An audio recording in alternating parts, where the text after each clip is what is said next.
Bienvenidos y bienvenidas a todos y a todas y a todes a este conversatorio que sucede en el marco de la conmemoración del Día del Orgullo Autista.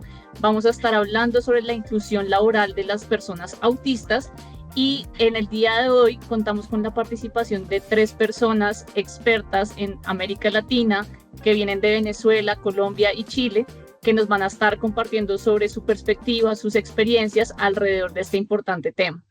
Eh, Les voy a dar la palabra para que se presenten, entonces adelante si quieres, Linda, puedes empezar.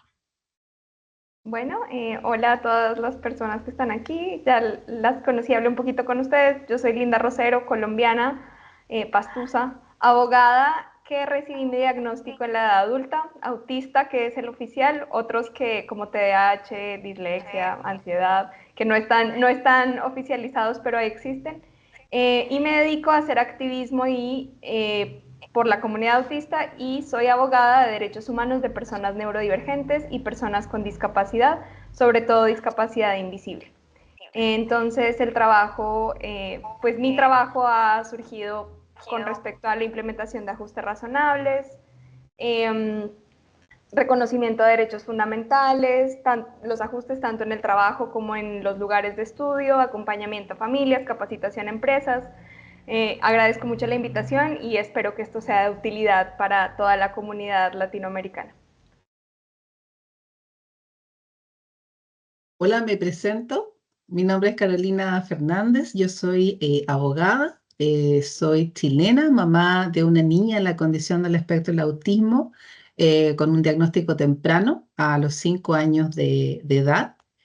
Bueno, cuando conocimos el diagnóstico de nuestra hija, sabemos que las características de la condición del espectro del autismo en mujeres se manifiesta de manera distinta a los hombres generalmente, ¿no? Y existe bastante desconocimiento en eso. Entonces, comencé un trabajo de formación para también tomar herramientas para poder formarme y capacitarme y darle apoyo, digamos, a ella, digamos, darle herramientas para la vida, ¿no?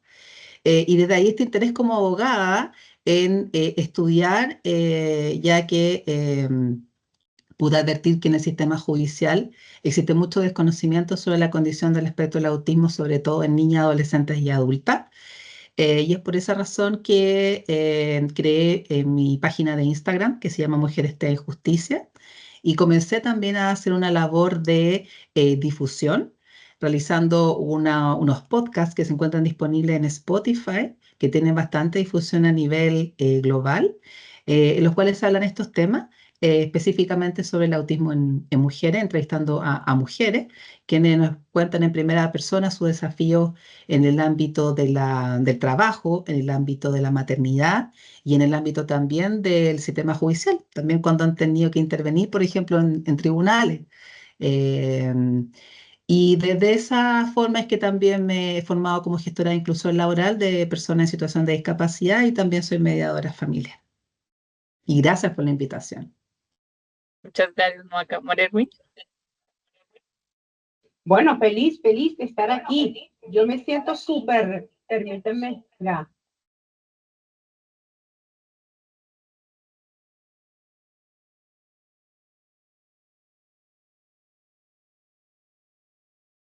Ya. Listo, sí, ya. Bueno, feliz.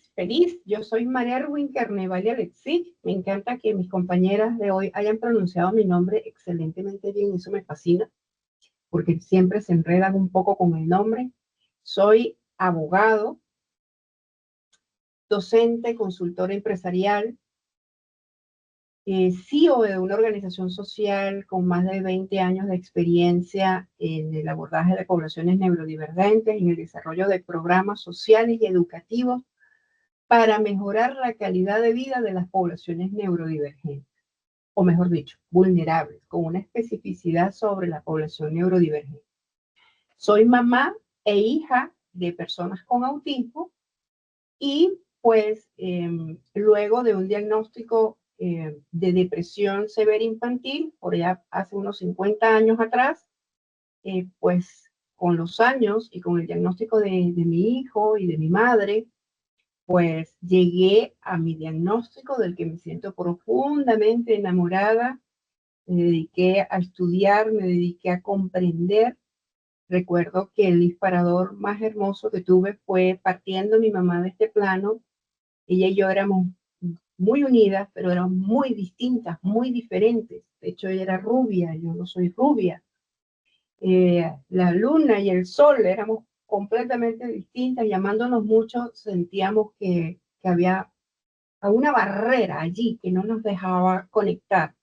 Ella partiendo de este plano me dijo, si yo hubiese sabido más sobre tu autismo y el mío, nuestra historia hubiese sido distinta. Y yo le dije, no, debió haber sido así y así se desarrolló hermosamente. Y pude despedirla heredando de ella pues su experiencia, su sapiencia para a través de la fundación abordar a los chicos, a los adolescentes y a los jóvenes, especialmente aquellos que están dentro de alguna condición del neurodesarrollo, alguna discapacidad invisible o alguna vulnerabilidad de tipo social. Y un poco trabajar con ellos habilidades para la vida, proyecto de vida y llevar todo este conocimiento que de alguna manera las empresas sembraron en mí como consultor, pero llevarlo a las comunidades, ¿no? Aplicar ese cúmulo de experiencias que pareciera muchas veces estar secuestrado por el ámbito empresarial, llevarlo a las comunidades. Entonces, bueno, comenzamos allí varios programas y hoy en día pues como activista social de mi país, tratamos de ayudar a los adolescentes y a los jóvenes a desarrollarse lo mejor posible desde la aceptación, desde el autoconocimiento y autovaloración en sus entornos sociales, laborales. Mi país, si bien es cierto, tiene excelentes profesionales, pues aún tiene muchísimos desafíos desde el punto de vista laboral. Latinoamérica tiene desafíos desde el punto de vista laboral, desde el punto de vista de lo que es la verdadera integración, es más allá de la inclusión, porque Chile tiene extraordinarios sistemas jurídicos, Colombia ni hablar, que siempre ha sido para mí un referente de estudio, pero sí, tenemos el aparato, la estructura inclusiva, pero realmente no integramos. Entonces ese es el trabajo que hacemos nosotros desde la fundación, con toda mi familia, con toda mi familia adoptada, que son unos cuantos jóvenes y sus familias, y bueno, hacemos ese trabajo de seguir estudiando, seguir aprendiendo sobre la neurodiversidad y apoyándolos a ellos en su proceso de desarrollo y de integración. Me gusta mucho trabajar el tema del emprendimiento con ellos, su autonomía. Eso es más o menos lo que hago. No, muchas gracias, María Erwin. No, pues sin duda todo el mundo puede ver aquí que tenemos tres perfiles muy especiales. Yo creo que la conversación va a ser muy chévere. Y pues un poco lo que desde Humanity and Inclusion hemos querido proponer es una conversación un poco distinta, ¿no? Alrededor de la inclusión laboral. Lo van a ver un poco a través de las preguntas que vamos a estar abordando. No se enfoca tanto como quizás en esos lugares comunes que uno ve cuando hay este tipo de conversaciones. Marerwin, ¿no me escuchas? ¿Solamente Marerwin no me escucha o alguien más no me escucha? Yo te Ahora escucho muy bien. Ok, listo. Listo, perfecto. Entonces, un poco desde Humanity and Inclusion lo que queremos proponer a través desde esta conversación es una mirada distinta, ¿no? Casi siempre cuando hablamos de inclusión laboral hay algo muy importante que se habla, que es siempre alrededor de las barreras, de los desafíos, quizás es algo por lo que vamos a pasar, pero quizás como en el marco de lo que es el orgullo autista, queríamos tratar de abordarlo desde otra mirada, ¿no? Y es también reconocer esos talentos, esas potencialidades que a veces pasan de largo porque pues nos enfocamos en lo otro, ¿no? Pero también hay todo este otro mundo que merece ser descubierto, que merece ser destacado, que merece ser abordado con orgullo y propiciando que las personas puedan sentir que sus identidades autistas pueden ser también identidades celebradas, ¿no? Entonces, habiendo dicho eso, les propongo la primera pregunta, que es, qué potenciales, habilidades y talentos de las personas autistas creen que aún no están siendo suficientemente reconocidos o valorados por los empleadores. No sé quién se anime a responder primero, yo lo dejo libre. No sé si Maca, pero pues adelante. A ver, es un tema tan interesante este que están planteando, porque desde mi experiencia he logrado advertir que debido a la falta de formación de los empleadores y trabajadores, esto es de los compañeros y compañeras de trabajo, de personas en la condición del espectro del autismo, se desconoce en muchos casos que el espectro del autismo no solamente se asocia a desafíos, sino que tiene muchas fortalezas. Hay fortalezas cognitivas enormes, especialmente en ciertas áreas, como por ejemplo una excelente atención en temas de interés, de lo que se llama en muchos casos como los intereses profundos, una memoria única, diría yo, basada en detalles, que en muchísimos casos permite dar soluciones que otros no ven, que otros no perciben. Hay muchas aptitudes también para deconstruir información compleja en las partes que la componen, ¿no? Hay variadas habilidades que no son conocidas o que son muy poco conocidas. En lo que respecta, por ejemplo, a la situación de las mujeres en la condición del espectro del autismo, eh, escuchando las experiencias de ella en el ámbito laboral, he logrado, además de aprender muchísimo, es que existe una tremenda imaginación, una gran creatividad y, como yo les decía, hay una gran memoria visual. Y esto es súper importante destacar porque nosotros debemos también visibilizar esto en cuanto a que el espectro del autismo es muy amplio y varía en cada persona. Me ha tocado conocer de cerca la experiencia, por ejemplo, de mujeres autistas, artistas, y muchas de ellas es que se valen de sus intereses y fortaleza como una fuente inspiradora en sus procesos creativos, ya sea en el arte, la música, en la pintura, en el teatro. Y estos talentos, habilidades también pasan a ser fuente de sus ingresos para costearse la vida, digamos, para poder vivir. Así es que yo partiría, digamos, comentando esto que he aprendido durante este recorrido en el autismo. Gracias, Maca. No sé si alguna Linda o María Erwin quisieran continuar. Yo puedo continuar. Bueno, bastantes cosas que decir. Primero, gracias por el enfoque. Como dice Natalia, casi siempre se habla de las deficiencias, de las carencias, de las dificultades. Ujú. Y hablando de orgullo, es sentirnos orgullosos de las capacidades que son buenas, que son positivas, de los talentos, de las aptitudes que tenemos. Entonces, un montón. Creo que las empresas, los empleadores y nosotros mismos a veces desaprovechamos nuestras habilidades fijándonos solo en los retos que tenemos. Y yo creo que entender el neurotipo hace que uno también pueda entender esas habilidades. Entonces la gente ha tomado esta idea de intereses restringidos. Y si uno lo voltea es, si yo amo algo, probablemente, bueno, si una persona autista ama algo, probablemente esté muchísimo más preparada que todas las personas neurotípicas a su alrededor. Porque eso implica que estudió formalmente una carrera. Hay muchas personas neurodivergentes que estudian formalmente y no solo estudian el pregrado, el posgrado, 2 posgrados, 3, 4, 20, sino que además todo su tiempo libre se lo ha dedicado a volverse experto en un área. No porque le toque, no porque se le obligue en un trabajo, sino porque es parte de su pasión y es parte de cómo Mm. funciona su cerebro. Entonces, saber que si una persona autista está en un cargo y ese cargo implica su interés intenso, esa persona es la más experta en ese tema, en esa área. Eso por un lado, o sea, contraten autistas, por favor, ¿sí?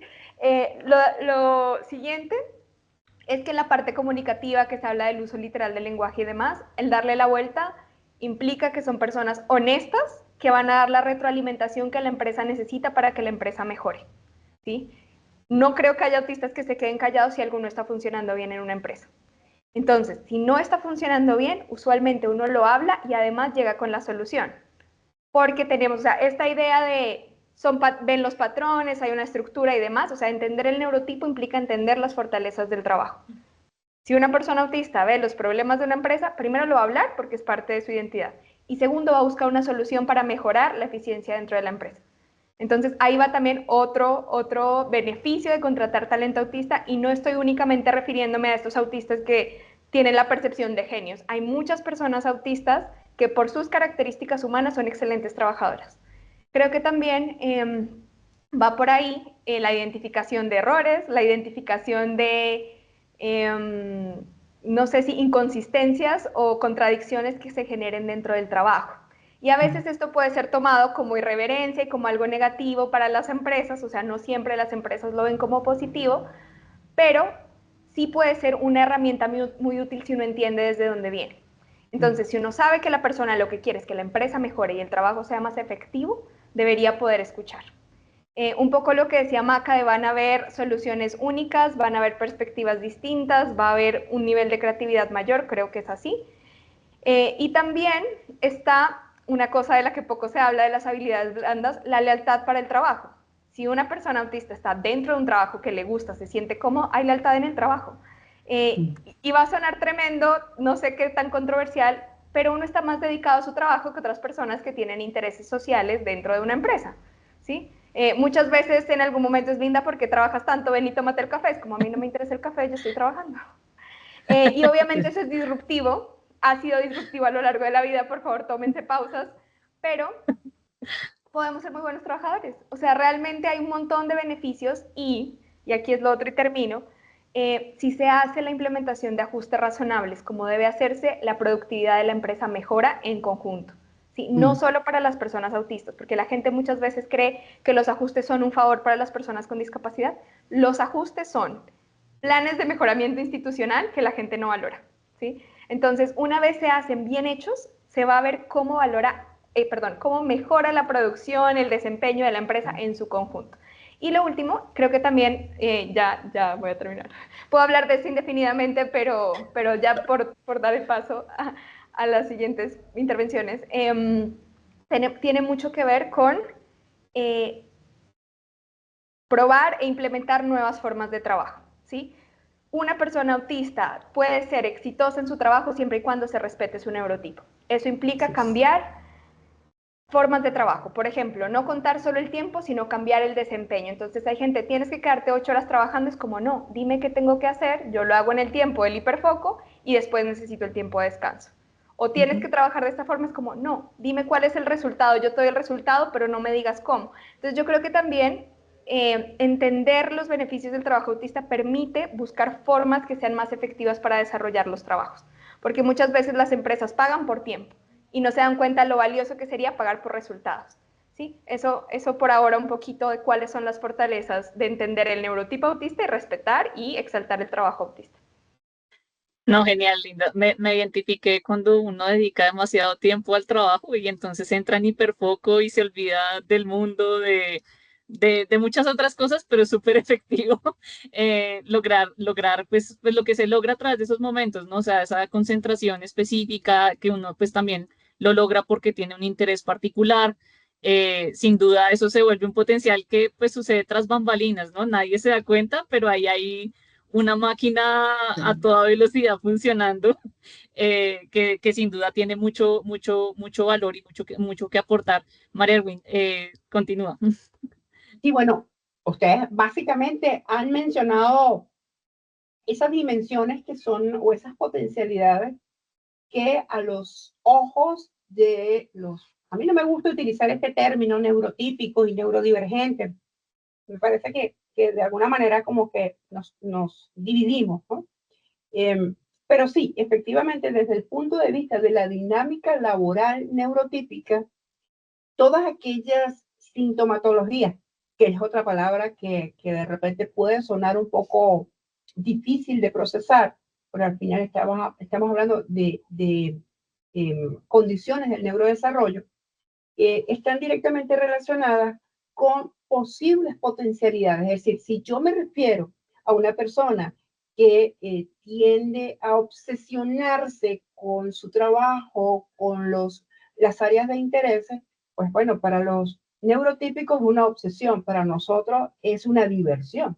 Y lo hacemos con pasión, lo hacemos desbordados en compromiso. Entonces, somos personas que asumimos el compromiso desde un punto de vista apasionado, ¿no? Evidentemente, el talento neurodivergente no es comprendido desde su dimensión, desde lo que tiene como potencialidades reales, su pensamiento crítico, meticuloso, muy meticuloso, y por supuesto vemos el detalle, lo que para otro pasa desapercibido, nosotros detectamos inmediatamente que hay un error, un fallo en el procedimiento, y a lo mejor ha pasado por 800 procesos, pero nosotros basta un segundo para nosotros detectar ese punto, ¿no?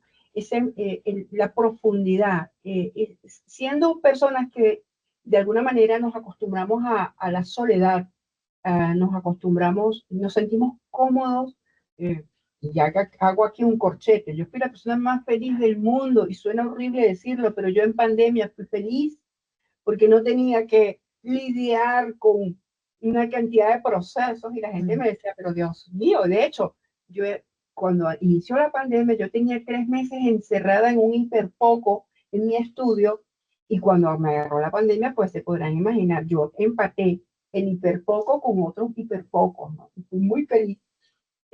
Pero bueno, retomando, nosotros esa necesidad de generar procesos de soledad, de aislamiento, que posiblemente los demás no lo puedan entender, nos genera una profundidad en el pensamiento, ¿no? Y eso hace que cuando nosotros estamos hiperconcentrados en los temas que nos interesan o en los temas que nos van a llevar a un interés, pues evidentemente analizamos con mayor profundidad. Entonces, eso nos hace, pues, evidentemente, más creativos de lo convencional. Lo que hablábamos de la transparencia, ¿no? De la honestidad.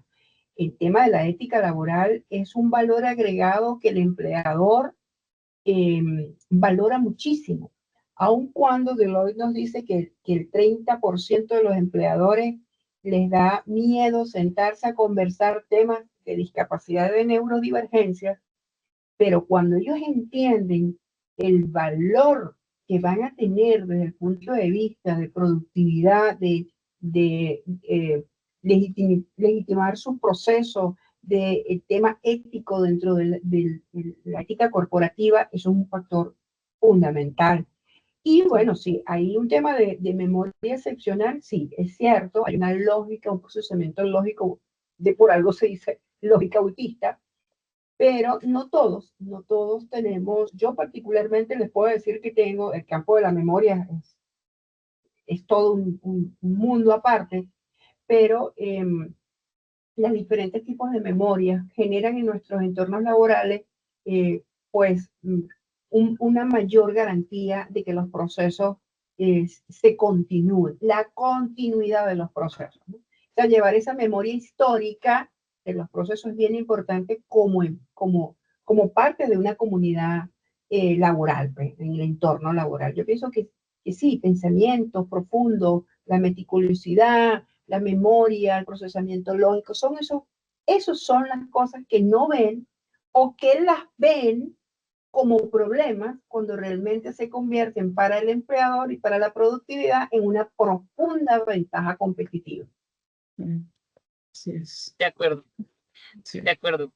No sé Sí, si sí. quieran reaccionar sobre lo que ha compartido Marelwin. Yo también fui muy feliz en la pandemia, o sea, que la gente sepa, y pude mantener mi trabajo después de que se virtualizaron todas las audiencias, o sea, así lo digo, el trabajo virtual lo mejor que me pasó, confirmo. Sí, Ay, no, de acuerdo. El trabajo remoto para mí después de la pandemia llegó para quedarse, no hay opción de volver atrás. O sea, pues porque también uno descubre que hay posibilidad de ganar bienestar, mientras que también pues trabajamos, ¿no? O sea, como que no todo tiene que costarme el doble. Y eso creo que tiene pues también un valor, ¿no? Poder como poder aportar desde mis riquezas, mis talentos, lo que sé, lo que no sé, pero también hacerlo en un entorno que se adapta más a mis necesidades, ¿no? A mi necesidad de pausa, de, no sé, menos luces, silencio, o de cuando necesito incluso a veces poner música a todo volumen, porque hasta eso a veces me puede regular y en un entorno laboral no sería Sí, claro. tan bien visto, ¿no? Y creo que también respetando que hay autistas y TDAH juntos ahí, que por ejemplo podría ser yo, genera mucha distracción tanta gente. O sea, de por sí ya es bastante abrumador y además la cantidad de gente genera distracción.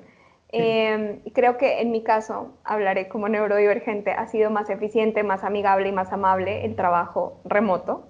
Y es un trabajo que, al menos en nuestras áreas, que somos tres abogados, Natalia, no sé tu carrera, pero que trabajamos con computadores y es nuestra principal herramienta de trabajo, pues no es tan difícil el trabajo remoto. Y es más como la posibilidad de salir y socializar y estar en el mundo cuando uno lo quiera, pero no como un requisito del trabajo, que en todo caso disminuye la salud física y mental. Es como la Sí, exigencia del Sí, entorno. O sea, sí, tú y yo tienes que entiendo responder eso, que permanentemente a esa exigencia. De repente, desde un espacio seguro, pues uno puede regular mejor y puede dar mejores respuestas, pienso yo, ¿no? Uno va dando mejores respuestas. Ya yo después de la pandemia, evidentemente, no tengo horarios normales. Yo llamo mis horarios marcianos porque no son normales, mi vida no es normal, mis agendas no son normales. Y la verdad es que, bueno, a veces tengo que, a veces no. Yo semanalmente necesito decir basta, alto. O sea, este día es mío. Ni esposo, ni hijo, ni perrito, ni fundación, ni muchacho, ni nadie. Yo necesito espacio. Espacio porque si no, colapso. Entonces, y ese espacio es mi huequito. En mi huequito yo mm, genero todo lo que tengo, respondo efectivamente a mis clientes, respondo efectivamente, pero necesito mi espacio de regulación, mi zona segura. Y eso yo creo que se traduce en salud mental. sí. Yo creo que esa es una de las grandes ventajas que tiene para la población neurodivergente el trabajo a distancia.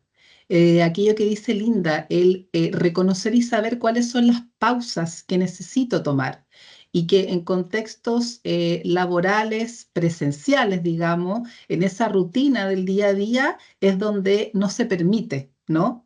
El empleador no va a tomar eso quizás como una necesidad, sino que lo puede tomar como algo que no está bien visto, como que no quiere hacer el trabajo, que no tiene voluntad para hacerlo, en circunstancias que no es así, cuando la pausa es necesaria, es necesaria. sí, de No, y acuerdo. Carolina, Y que perdón, la pausa puede incluso posibilitar que nuevamente tú haces todas las conexiones y puedes volver a entrar como Así es. en el flow del trabajo, ¿sí? Pero si no haces la claro. pausa, después te quemas y duras 2 semanas recuperándote por no tomarte la pausa, ¿sí? Entonces sí creo que Y no hay una solamente son ganancia. las dinámicas de las agendas, son también las dinámicas internas de las oficinas. Yo digo, Dios mío, yo cada día que pasa quiero más a mis perrijas porque de verdad, eh, cuando me toca ir a hacer consultoría y bueno, no me queda de otra, tengo que levantar un diagnóstico, etcétera, etcétera, tengo que interactuar porque es la realidad de la vida, tengo que ir como un agente a hacer a levantar un diagnóstico.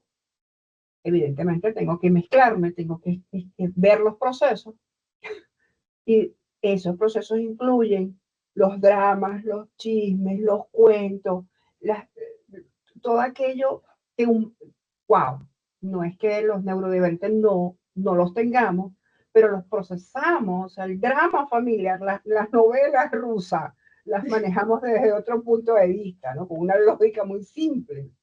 Este, la vida, la muerte, la separación, las parejas, todo lo vemos desde un enfoque muy directo, ¿no? Muy simple.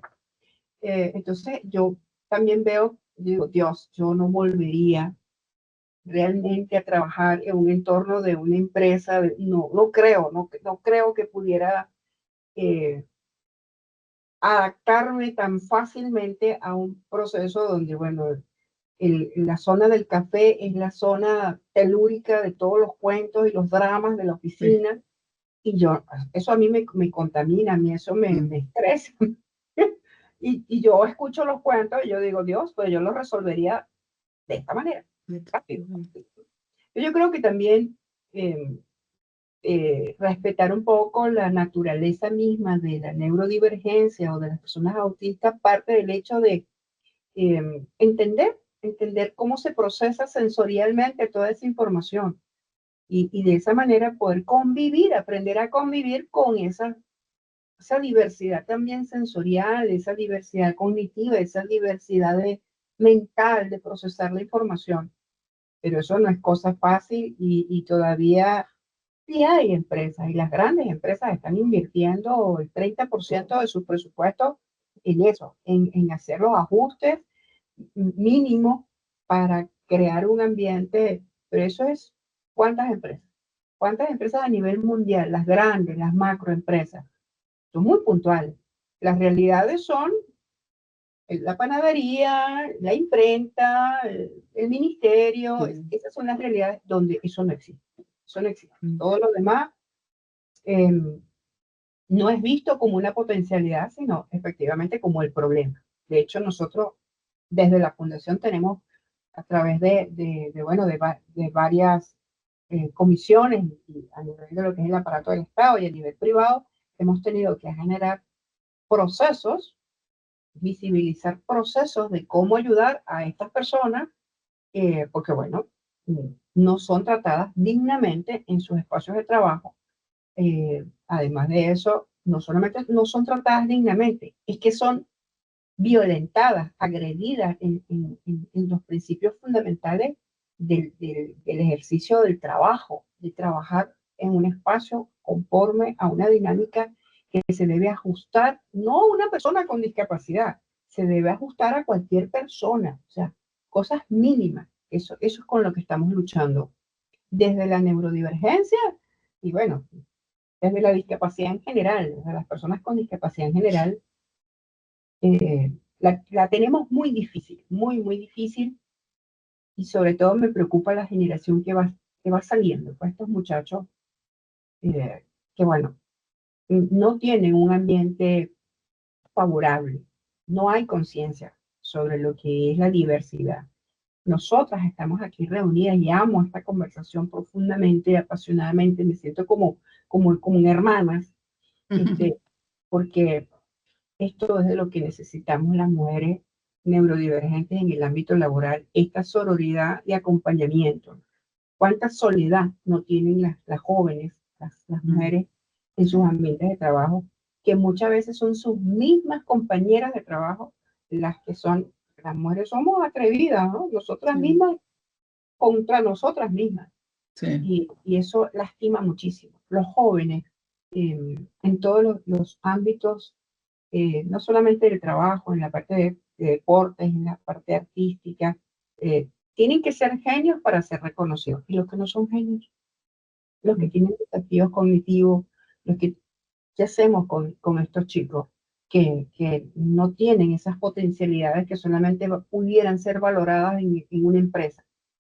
¿Qué hacemos con los chicos que tienen otros desafíos? Entonces, la lucha que nos queda por delante es fuerte.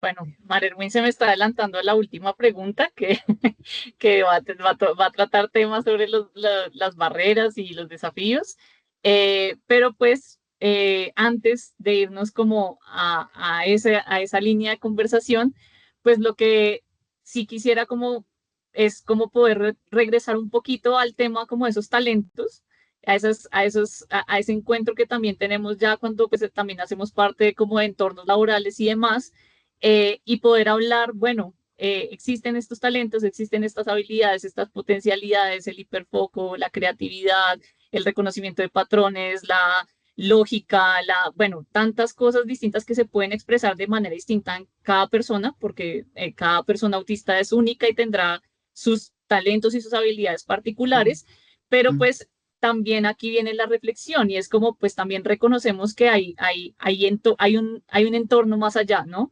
Y la pregunta sería, ¿qué significa para ustedes vivir el orgullo autista en el entorno, en el entorno y en el ámbito laboral?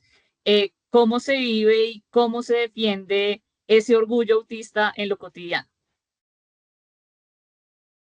Bueno, yo voy a empezar, me voy a meter. Dos cosas. Yo he tenido desde mi identificación dos trabajos, o sea, uno en una empresa como trabajadora y el otro en mi emprendimiento. Y creo lo primero es que hay mujeres autistas que somos jefas de nuestros trabajos. Y lo primero que hay que decir, no es esta diferencia entre el empleador y el trabajador, yo también soy empleadora. Sí, con las uñas todavía, pero también soy empleadora y soy autista y tengo mi empresa y todo lo demás. Pero, ¿cómo yo he defendido mi identidad autista? Pues primero, en mi caso, narrándolo. Yo a toda parte que voy digo que soy autista. Lo primero que digo. Si antes de decir que soy abogada, digo que soy autista. Y la gente probablemente se le pase por alto, no me cree, no hace ningún ajuste porque no se me nota, nadie se da cuenta, pero es lo primero que digo. ¿Sí? Lo primero que la gente escucha de mí es yo soy autista. Y después, eso va con un montón de otras cosas que hago. Como que si necesito los canceladores de ruido en mitad de una reunión, los canceladores de ruido están en mitad de una reunión. ¿Por qué? Porque es mi necesidad y yo no tengo por qué avergonzarme de usar canceladores de ruido, igual que la gente no se avergüenza de usar gafas, ¿sí? En un saco si le hace frío, lo que sea. Después, si tengo que estar descalza, pues estoy descalza, ¿sí? O sea, genuinamente en espacios universitarios, en conferencias, en reuniones, yo estoy descalza. ¿Por qué? Porque yo estoy diciendo, me siento cómoda con quien soy. Y son cosas pequeñas, hay gente que se acerca y me pregunta que por qué me quito los zapatos, que cómo sirven los canceladores, que por qué salí en medias, desde un lugar muy respetuoso, pero es algo que hago. Y lo otro, creo que también tiene que ver en lo cotidiano con poder defender mis posturas, que aquí creo que hay una intersección también con el hecho de ser mujer, que a nosotras nos cuesta mucho y damos mucho de lo que sabemos, de lo que hacemos, de los sueños que tenemos, y muchas veces eso también nos juega en contra. O sea, no solo es ser autista, no es solo ser rara por autista, es que también las mujeres tenemos menos espacios en los ámbitos laborales. Sí, también se cuestiona más nuestras decisiones, también se cuestiona más nuestras, comillas, quejas. Entonces yo creo que siempre va como en esa intersección, de que yo tengo que ver qué tanto es la neurodivergencia que se me niega como una identidad natural del mundo y qué tanto también este adoctrinamiento de género de yo no sentirme segura de lo que sé y de lo que hago. Y a veces que se me hace la parte del género un poco más difícil. Pero ya cambiando al otro ámbito, al de empleadora, cosas que yo he hecho es yo necesito una empresa neurodiversa, ¿sí? Porque es tan agresivo pedirle a alguien no autista que se porte como yo, como es tan agresivo que alguien no autista me pida que yo me porte como ellos, ¿sí? Pero entonces hay reglas de, bueno, yo necesito comunicación directa. Me pasó hace poco, empezó un nuevo chico asistente contable, y es, buenos días, ¿cómo están? Y él esperaba a que yo le respondiera el cómo está para decirme qué necesitaba, ¿no? Y yo es como, porfa, o sea, solo escribe lo que necesitas, no pasa nada, dime qué quieres, o sea, no me voy a sentir ofendida. Entonces yo creo que también empezar a resaltar esas necesidades comunicativas. Y no como soy autista y tú me tienes que hacer el ajuste porque yo soy la persona con discapacidad, sino cuáles son tus necesidades y cuáles son las mías y ambas las pongo como en la misma balanza. Si de cómo se llega a un acuerdo donde donde al menos dos neurotipos estén cómodos, pero donde todas las preferencias de las personas sean escuchadas. Y lo otro, pues que parte de lo es no sentir vergüenza. No sentir vergüenza por autista, no sentir vergüenza por tomar las decisiones que tomo y tampoco sentir vergüenza por equivocarme, porque eso es humano más que autista. Hay mucha gente que se echa la culpa, es que si yo no fuera autista me iría mejor en el trabajo, o si yo no fuera mujer tal cosa, y es como, realmente no. Si uno siempre está aprendiendo y si yo creo que la responsabilidad de todo lo malo que me pasa es mi autismo, pues no veo el orgullo. Sí, el orgullo para mí es soy una persona que está aprendiendo y además soy autista. Y desde ahí actúo. Eso. Sí, sí. Gracias, Linda. Yo quería comentar, siguiendo todo lo que ha comentado Linda desde su experiencia, yo creo que el orgullo autista en el ámbito laboral y cómo se defiende en lo cotidiano implica esto, ¿no? Supone identificar como persona autista las habilidades, ¿cierto? Trabajarlas y que la persona desde su interés haga aquello que la hace feliz y de la forma o manera que pueda hacerla, pero con sus ajustes. Y eso es lo fundamental que tienen que saber los empleadores. Que una persona en la condición del espectro autista puede hacer un excelente trabajo, pero para ello es necesario hacerlo, como lo dijo en su momento Linda, con sus ajustes necesarios o razonables. ¿Y esto qué va a significar? Que esto va a mejorar significativamente la calidad de vida de la persona en su puesto de trabajo. Y eso además le va a asegurar la permanencia en el empleo. Porque una cosa es entrar a un trabajo, ¿cierto? Pero otra cosa es mantenerse. Y además de mantenerse, mantenerse en buenas condiciones de salud mental, ¿no? No expuesto permanentemente a un estrés, una ansiedad de poder cumplir, ¿cierto? Por ejemplo, con ciertas exigencias que un empleador exige generalmente a todos y a todas las trabajadoras. Por ejemplo, cuando estamos frente a una persona en la condición del espectro del autismo que forma parte de una empresa o de una organización, si el empleador es una persona que realmente sabe de inclusión, va a comprender que hay muchas actitudes o reglas sociales que se tienden a exigir, por ejemplo, en los puestos de trabajo, como participar en convivencias fuera de la oficina, almuerzos de trabajo, o pedir, por ejemplo, al trabajador o trabajadora autista una tarea que no está explicitada o que no está clara en el contrato de trabajo, pudiendo prescindir de pedir esta actitud del trabajador, eh, va a hacer que se sienta cómodo y seguro en su puesto de trabajo, de no tener que pedir algún tipo de trabajo que, como yo les decía, no está en el contrato, a costa de una tremenda ansiedad que supone en muchos casos tener que realizar una actividad que no está en el contrato. Y que eso supone no anticipar a la persona, porque sabemos que muchas personas en la condición del espectro del autismo requieren, ¿cierto?, esta anticipación, esta claridad de las tareas en el trabajo. Y eso va a impactar la salud mental de una persona. Yo he escuchado varias veces eso, ¿no? Que ¿por qué me piden en el trabajo hacer ciertas tareas que no están en el contrato? Eso me va a generar un malestar, ¿cierto? Un disgusto, va a ser algo desagradable para mí, porque a mí no me contrataron para esto. A mí no me contrataron quizás para que yo esté en las reuniones, en las tardes, que son reuniones fuera de trabajo, por ejemplo. Entonces, yo creo que se une un poco esto que acabamos de hablar del orgullo autista, de yo me reconozco autista, yo soy autista y exijo que se respete mi neurodivergencia, que hay actividades que yo voy a hacer, pero otras que le piden a otros trabajadores y yo no voy a estar en condiciones de hacerlas, porque eso no le hace bien a mi salud. No sé si, ¿qué opinan ustedes? Marilyn, si estás hablando, está silenciada. Mm, Fíjate que a mí me enorgullece muchísimo cuando yo me presento como mujer con autismo. No siempre lo hago de primera, ¿no?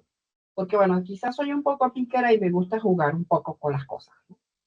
Lo hago con mis conferencias y de hecho tengo una dinámica que bueno, hablo de lo que voy a hablar, de y presento el caso de una niña con unas características complejas, muy complejas, y pongo la imagen de esa niña, ¿verdad? Y le pido a la audiencia que, sobre todo cuando son maestros, ¿no? ¿Cuáles serían esas adecuaciones curriculares para esa niña con estas características? Después que todo el mundo opina, dice, qué se va a hacer aquí, qué tenemos que hacer allá, que esto, que el aporte, que esto, que... Entonces yo le pongo la foto mía y le digo, esa niña soy yo. Y la gente se queda, espérate, no puede ser, la señora no puede ser, eso es imposible. Entonces, yo creo que de alguna manera yo me siento muy orgullosa desde el punto de vista en el ámbito del desarrollo profesional. No siempre lo digo, pero sí trato de educar, trato de formar, trato de crear conciencia desde la empatía, trato de no imponerme, ¿no? Y eso se lo enseño yo a mis chicos, a mis jóvenes dentro de la fundación, de trabajar su empatía, que nos cuesta mucho. Evidentemente yo tengo 57 años, ya soy grande, eh, y he tenido que aprender de mi propia máscara he tenido como que irla adaptando y enseñándole a los muchachos cómo crear una máscara positiva, es decir, cómo adaptarme a un entorno para que ese entorno no me lastime ni tampoco se sienta incómodo, ¿no? Es un poco también poner de nuestra parte. Sentirte orgulloso es llevar tu condición así como hace Linda, se quita sus zapatos. Yo voy a implementar esa, quitarme los zapatos en la conferencia, porque me produce mucha inquietud. Y ella es libre, y eso es maravilloso. Esa libertad, proyectar esa libertad es el ejercicio pleno de tu orgullo por tu condición. Sin embargo, a mí me gusta un poco entender, trabajar en el tema de la empatía con los demás. Bueno, cómo los demás también se sentirían cómodos conmigo. Porque al final es un principio psicológico, todos queremos ser aceptados, todos queremos tener como un espacio, todos queremos de alguna manera, aunque nos seamos renegados y no me importa, todos queremos ser queridos, todos queremos ser reconocidos, todos queremos ser aceptados. Entonces, yo pienso que parte del ejercicio del orgullo es también darle la oportunidad a las personas de que conozcan a través de mí cómo se desarrolla una persona laboralmente o en un entorno de trabajo o en una dinámica de trabajo con mis desafíos particulares o también otros desafíos que no sean los míos, pero que puedan tener otros iguales a mí, otras personas con autismo. Entonces, también creo que desde la afectividad, yo creo mucho en la afectividad y siento que ganamos más conquistando espacios, sumando espacios que imponiéndome, ¿no? Entonces creo que incluso hay que ser estratégico y eso es parte de las potencialidades de las personas neurodivergentes, las personas autistas. Nosotros somos muy estratégicos, muy estratégicos. Y como somos profundos y reflexivos, creo que deberíamos asociar el orgullo autista de una estrategia de conquista hacia el mundo que me rodea. Ya, tuve un percance con mi cámara, a veces me pone en modo alien. Muchas gracias, Marerwin. Sí, yo creo que pues aquí vemos distintas visiones alrededor de cómo se vive ese orgullo, ¿no? O sea, hay distintas formas, no hay una forma única, pero yo creo que sin duda pasa por la visibilidad, ¿no? O sea, empezar a hablar también con naturalidad del autismo y el del autismo no como algo lejano que sucede quién sabe dónde y a quién sabe a qué personas, sino que el autismo está también presente en el ámbito laboral, ¿sí? Y que pues no es algo de que avergonzarse. Yo también recibí mi diagnóstico y empecé a hablar de esto como con la mayor naturalidad, como si fuese a hablar de mi nombre, ¿sí? O sea, tal cual. No necesariamente me presento siempre así, pero si surge la oportunidad, lo digo porque es como pues parte de quién soy. Y pues yo creo que eso hace que también otras personas que quizás han sentido como ese temor de no hablar sobre si son neurodivergentes o no, empiecen a pensar, ay, mira, esto se puede, y genera un espacio también como de confianza, ¿no? Empieza como también a entenderse que es válido ser diferente en el lugar de trabajo, porque al final, pues yo creo que todo el mundo es diferente, ¿no? A mí, a cada persona con la que trabajo, hago un ejercicio antropológico, entender cómo trabaja esa persona, cómo funciona, cuáles dinámicas funcionan mejor con esta persona, con esta otra, y pues yo creo que al final eso es algo que todo el mundo termina eventualmente haciendo, ¿no? Entonces, pues si mi diferencia pues también implica unos ajustes, pues ¿por qué no, no mencionarla? ¿Por qué no hablar de ella con la misma naturalidad? Ahora, ahora sí vamos al tema que se nos estaban adelantando, que es cuáles son esas principales barreras que ustedes observan que enfrentan las personas autistas respecto a la inclusión laboral. Hemos ido tocando algunas a lo largo de la conversación, pero pues no nos quedemos solamente en las barreras, sino como si en esa misma respuesta se animan también a decir cómo se imaginan un entorno laboral verdaderamente universal que acoja la diversidad de formas de ser, de pensar y de trabajar. Yo antes de darles como la palabra, digamos, preparándome para esta charla, veía el caso, por ejemplo, de una empresa en Estados Unidos que fue fundada por personas autistas. Es una empresa muy grande, se llama Ultranauts, y el 75% de las personas que conforman esa empresa son personas neurodivergentes. Sus fundadores son neurodivergentes y es muy interesante porque de hecho han diseñado todo su entorno laboral para que sea inclusivo, ¿no? O sea, como Mm. es el diseño universal alrededor de la inclusión. Y me pareció muy interesante porque nada para ellos es absurdo si hace que el trabajo funcione mejor. Entonces, había en una entrevista una anécdota muy curiosa que decía que le habían preguntado a alguien que qué necesitaba para poder funcionar mejor en el trabajo y dijo, ay, sería genial que todo el mundo viniera con un manual de cómo trabajar con esa persona. Y en lugar de parecerle ridículo o decir qué chistoso, jajaja, y pasar la página, lo que hicieron fue implementarlo. Y uno diría, qué locura. Entonces, cada persona tuvo que hacer un manual de cómo le gustaba trabajar, de cuáles eran sus tiempos de respuesta, de cómo prefería ser tratado, de cómo eran sus tiempos, si manejaba un horario fijo, si era flexible, bueno, distintos elementos. Y entonces cada persona cuenta con un elemento que lo que hace para otras personas es reducir la ansiedad, ¿no? Mm. Cómo trabaja esta persona, todas esas preguntas que se nos vienen de no entender cómo funciona el otro, se resolvió a través de la implementación de un manual. Y eso pues me parecía muy curioso porque pues si uno lo dice en cualquier otro lugar, pues muy probablemente les da risa y dicen, ay, tan chistoso esa idea, sí, pero no le dan cabida y no era una mala idea, sí mejoró muchas cosas dentro de la empresa y no es lo único, el trabajo remoto lo hicieron como parte de la empresa, todo que se adapte a lo que genere como mayor bienestar. Y me parece muy interesante porque hablaban también de la salud mental como un elemento que es como el activo también de la organización, ¿no? Cuidar de Ujú. la salud mental de sus Sí. trabajadores y trabajadoras es un elemento fundamental para que la empresa funcione bien. Pero bueno, no les quiero dar mis ideas, solamente era comentarles como en mi cacharreo del tema, pues me encontré con ese caso, me pareció muy interesante, me parece también muy interesante porque es una empresa que trabaja con Microsoft, con un montón de gente súper importante y su activo son las personas neurodivergentes, buscan de manera especial a personas neurodivergentes precisamente por los talentos que hablábamos, el reconocimiento de patrones, la transparencia, la lealtad, todos esos elementos los ven como talentos y necesarios para que su empresa funcione bien y pues es una empresa con mucho éxito hoy en día.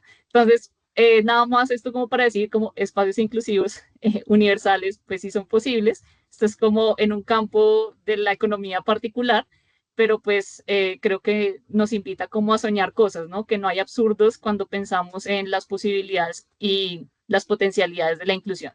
Entonces, no sé quién se anima a responder sobre las barreras y cómo vemos esos espacios inclusivos en el trabajo.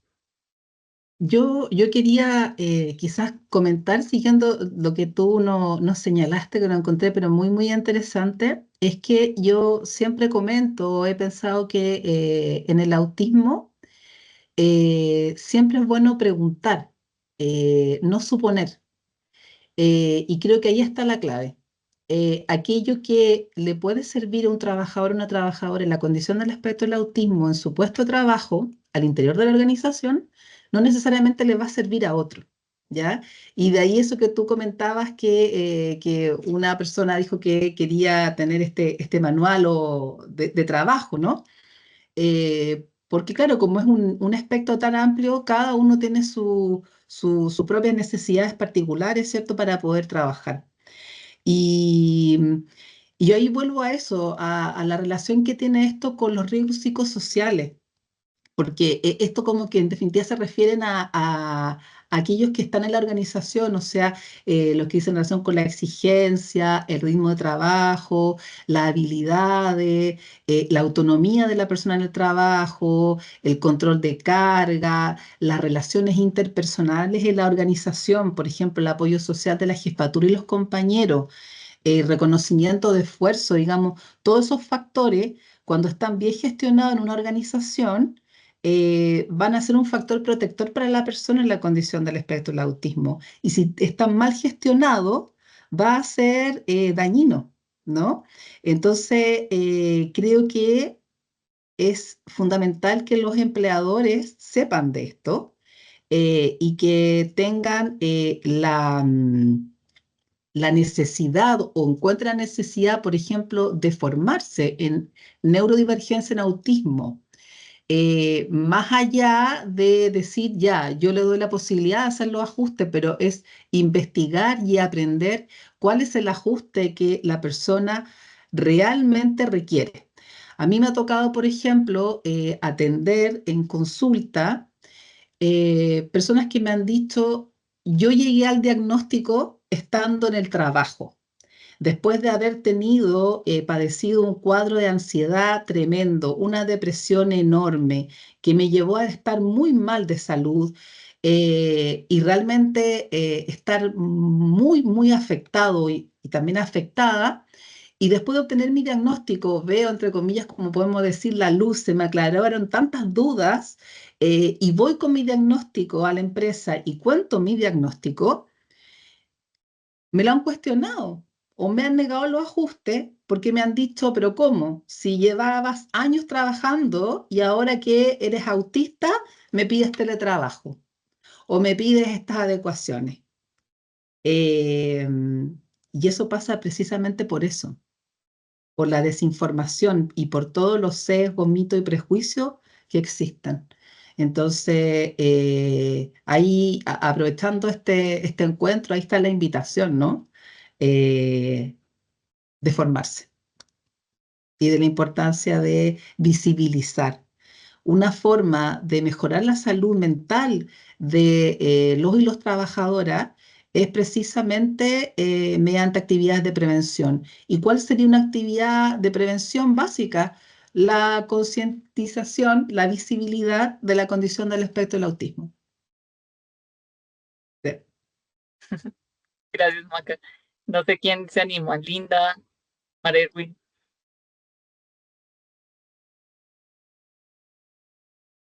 Sí. Bueno, así no, sí, el silencio. Pero bueno, varias cosas. Creo que la principal barrera en países latinoamericanos como los nuestros es la alta importancia que se le da a las habilidades sociales a la hora de contratar, que creo que es lo primero.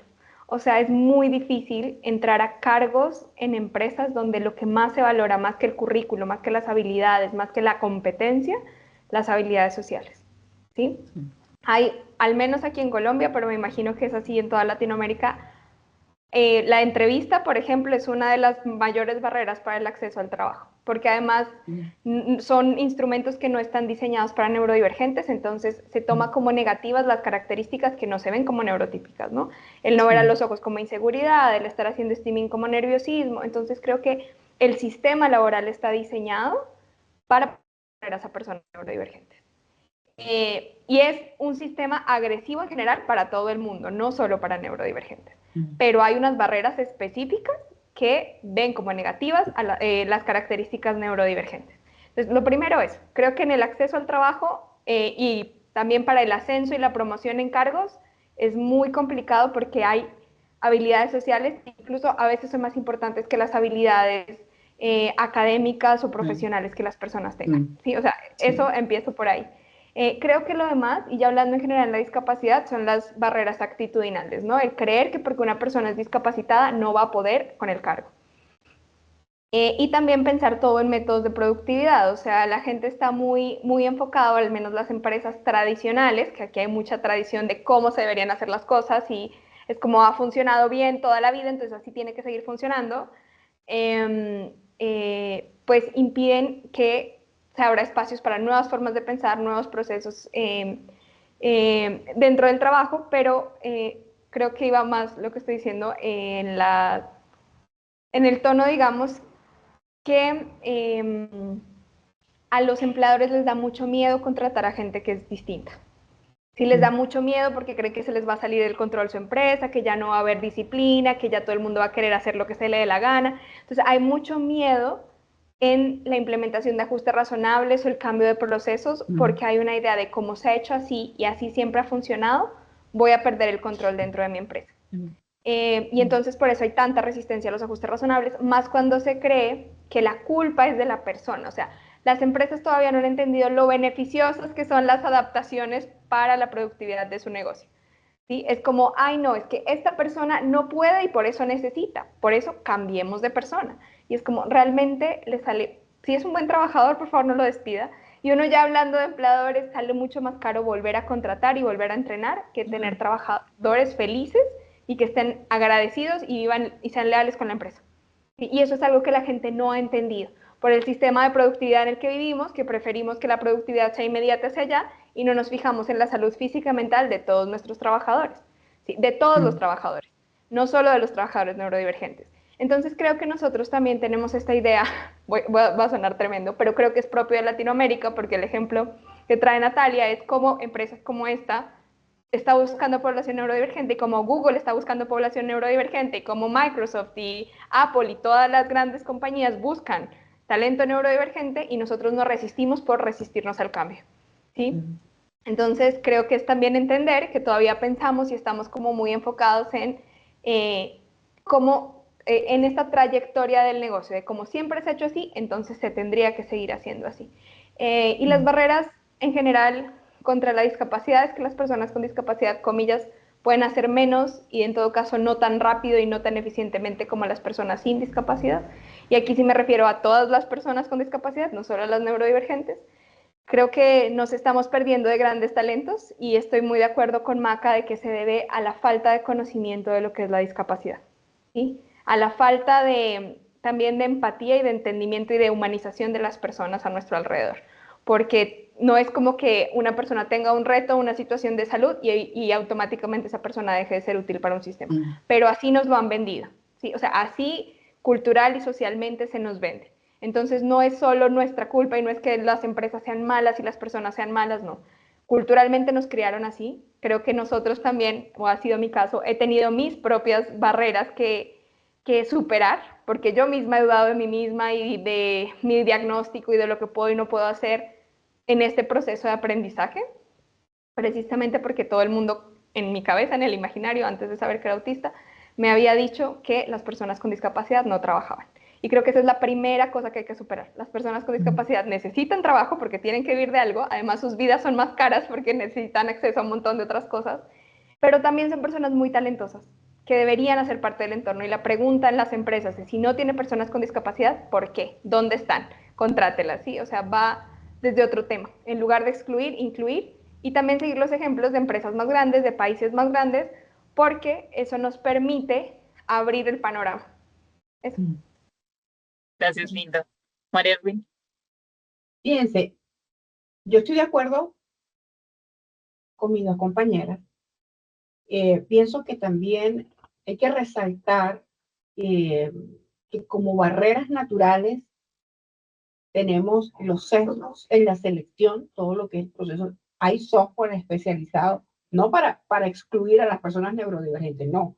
Hay software que se colocan especializados para detectar determinadas características que no están dentro de lo esperado, entre comillas, para el empleador. Cuando realmente, como lo estábamos diciendo, su productividad al contratar determinados perfiles se va a incrementar, pero hay que romper con esa estructura, ese techo, ese sistema de creencias cultural que tenemos.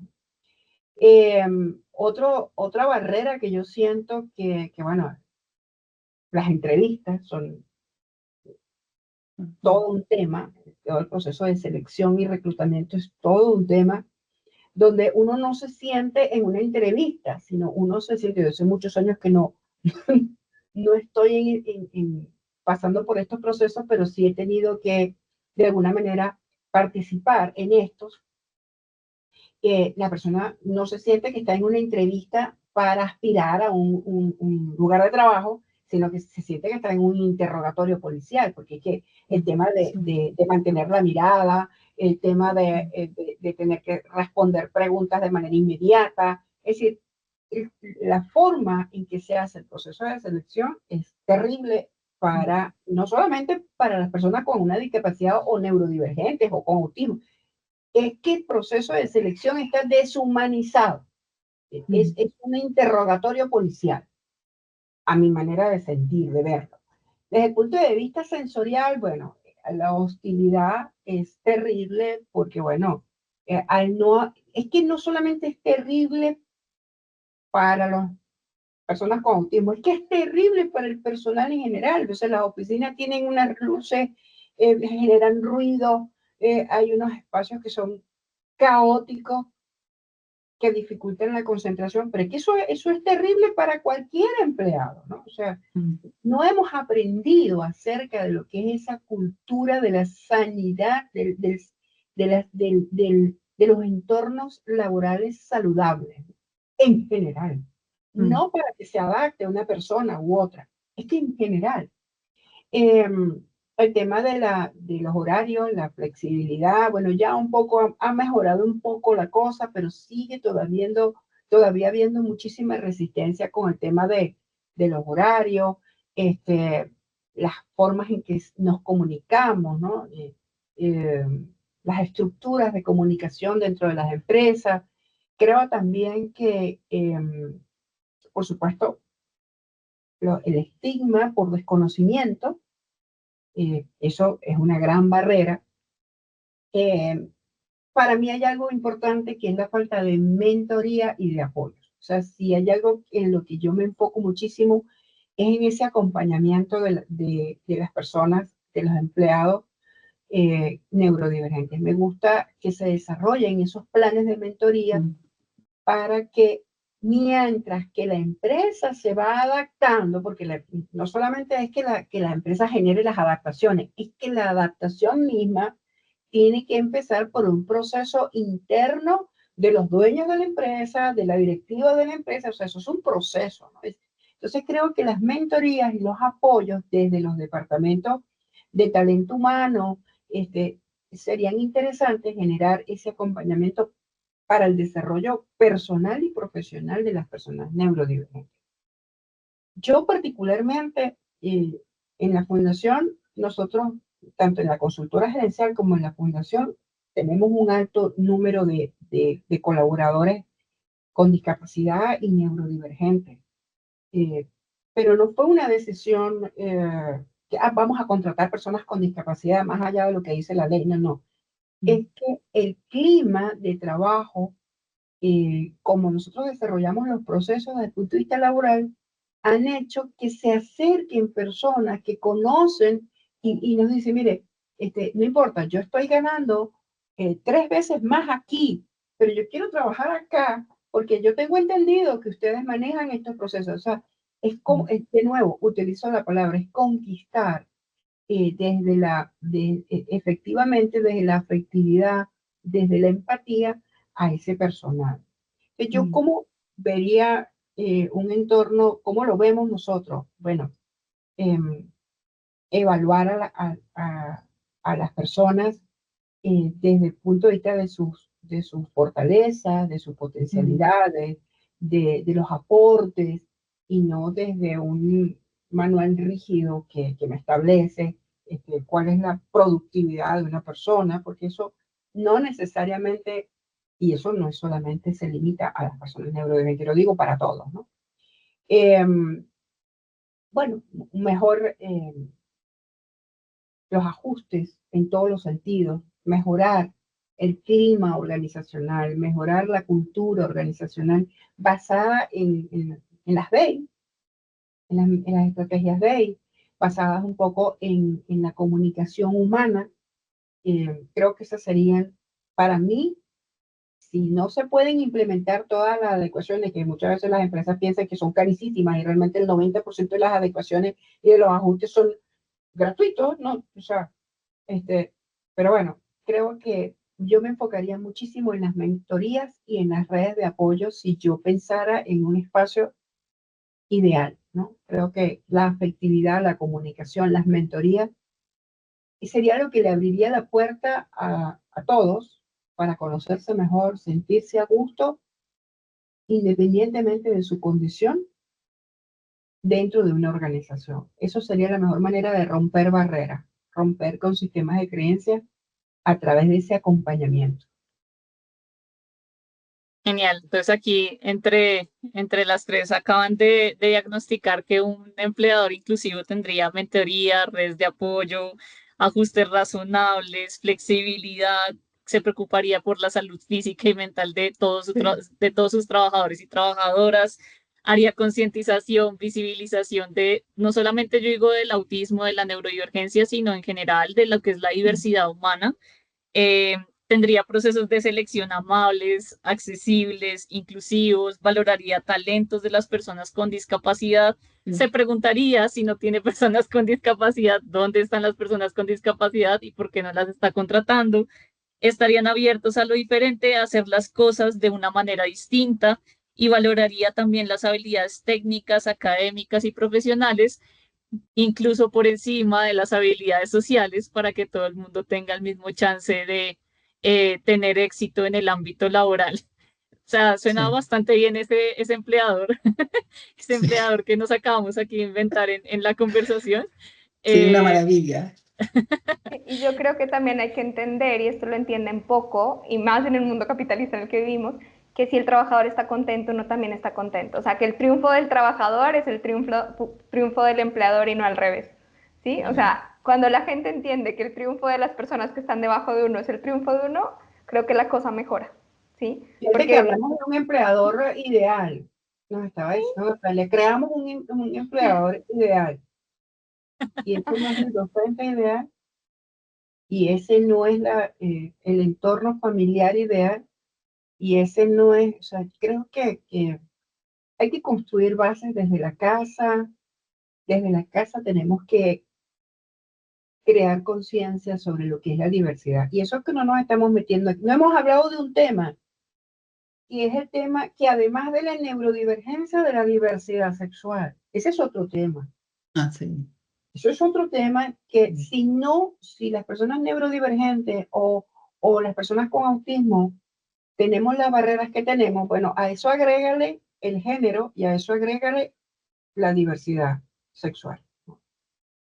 Entonces creo que es sociedad, es planeta, es humanidad, en donde tenemos que voltearnos y darnos cuenta que estamos en una transición importante, o sea, una era de la tecnología en donde los países desarrollados están expresando 41% de incremento en falta de habilidades sociales de su población infanto-juvenil. O sea, sus chamos, sus adolescentes, aquí le decimos chamos, sus adolescentes, la generación de relevo de esos países que son desarrollados y que supuestamente tienen todo, tienen un 42% de incremento en una población que está presentando perturbaciones cognitivas y ausencia de habilidades sociales. Y a eso se lo quieren achacar al tema del Internet, de la tecnología y todo lo demás. Y sí, puede haber eh, parte de responsabilidad por el mal uso o el uso inadecuado de la tecnología o no encausado, no educado de la tecnología. Pero la realidad es que tenemos que volver a humanizarnos en la educación, humanizarnos desde lo afectivo, desde lo comunicacional.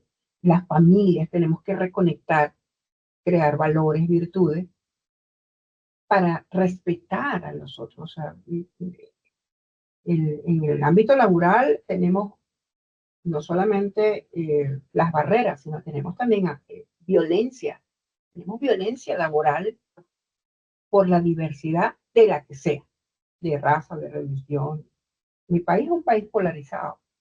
Mi país es un país que está partido en dos realidades. Y aquí no solamente tenemos que cuidarnos así como quién habla, quién no habla, de dónde, por quién habla, sino que hay que cuidar la raza, hay que cuidar. Entonces, esas son las cosas en las que tenemos que caminar desde la aceptación verdadera. O sea, para mí, y es lo que yo siento en mi corazón como mujer y como mujer con autismo, doblemente, entre comillas, subrayado, vulnerable, creo que mi entorno debería caminar hacia ver las cosas con más hacia la virtud de la tolerancia. Independientemente si una persona tiene o no tiene una discapacidad, como decía Lynn, o sea, independientemente si la tiene o no la tiene. es entender al otro, es ponerte los zapatos al otro. Pero bueno, tenemos mucho que caminar Eso sí. como especie humana, como planeta.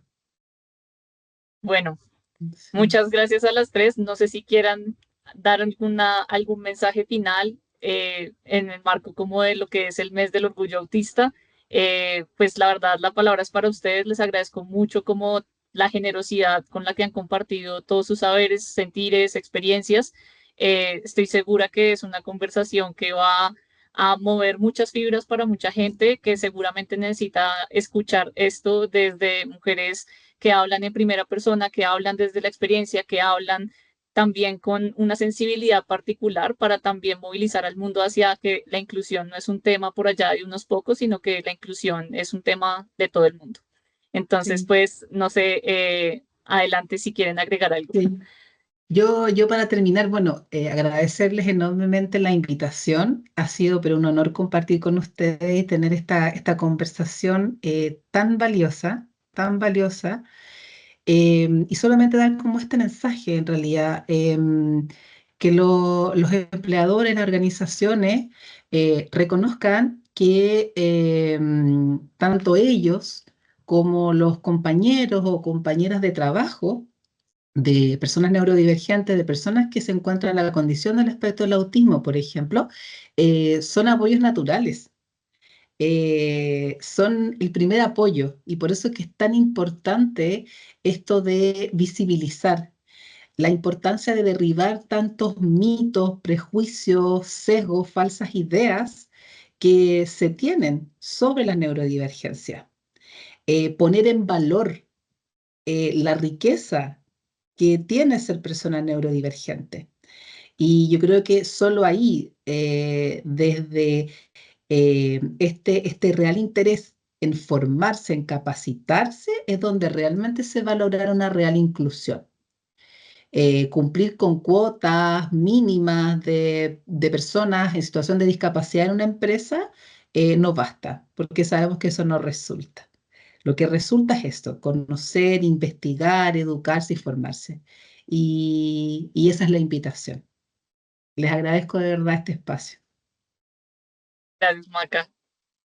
Linda, María Erwin, ¿quieren Bueno, agregar a algo? ver, yo sí, bueno, gracias de nuevo, ha sido muy lindo conocer a María Erwin, no la conocía, a Maca sí desde hace rato, a Natalia también, pero creo que estas conversaciones son importantes, todo el tiempo, lo más que se puede hablar a todas horas.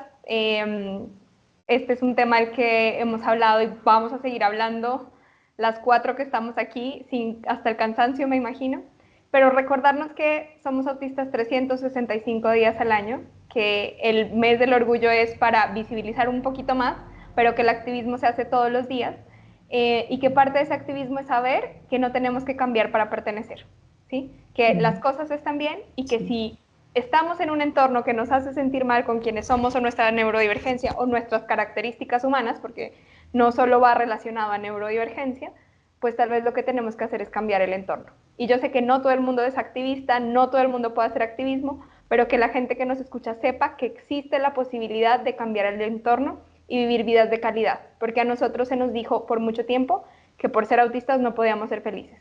Y creo que ahí va la cosa, es el cambio. Yo sí puedo ser feliz y un autista feliz también es disruptivo y también genera progreso social. Eso. Gracias, Bueno, Linda. en mi caso yo estoy inmensamente feliz. De verdad que sí, le agradezco a la vida esta oportunidad. Siempre procuro reconocer y agradecerle a la vida los regalos que me da, y esta para mí ha sido un regalo.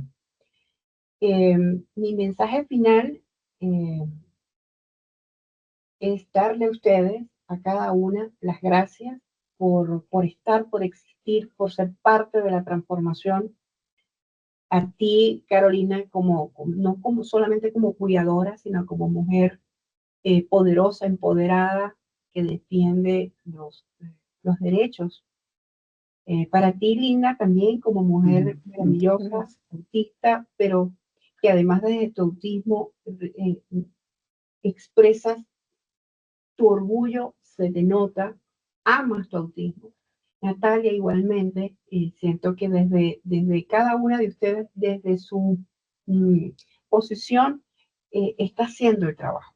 Estamos haciendo la trascendencia de hacer el cambio de estructura, de pasar de un nivel tradicional, de sesgos tradicionales, a una transformación sincera hacia las realidades, las nuevas realidades. Somos mujeres, mujeres maravillosas, tenemos el gran reto de amar a nuestro planeta, amar a nuestra familia, amar nuestro trabajo, amarnos a nosotras mismas. Y yo creo que ese es el mensaje final.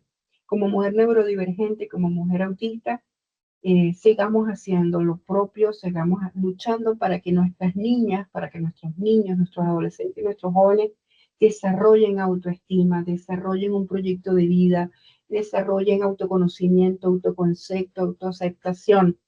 A partir de allí van a poder crear las condiciones de su propio mundo, de su propia felicidad, y van a aportarle a ese mundo una visión distinta, en donde ser autista es simplemente una circunstancia, es el ser humano y lo que puede aportar ese ser humano independientemente de su condición.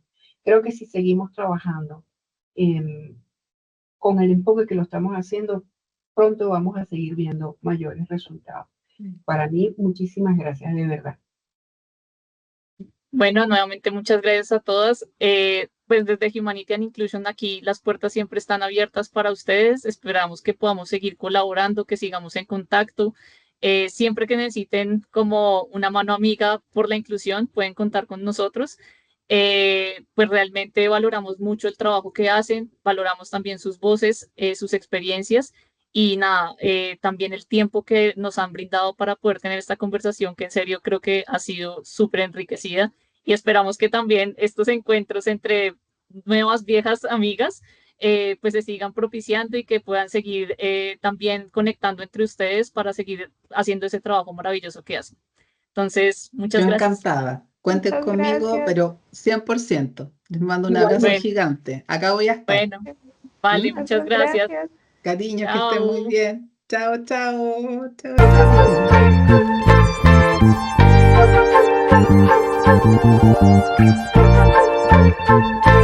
chao.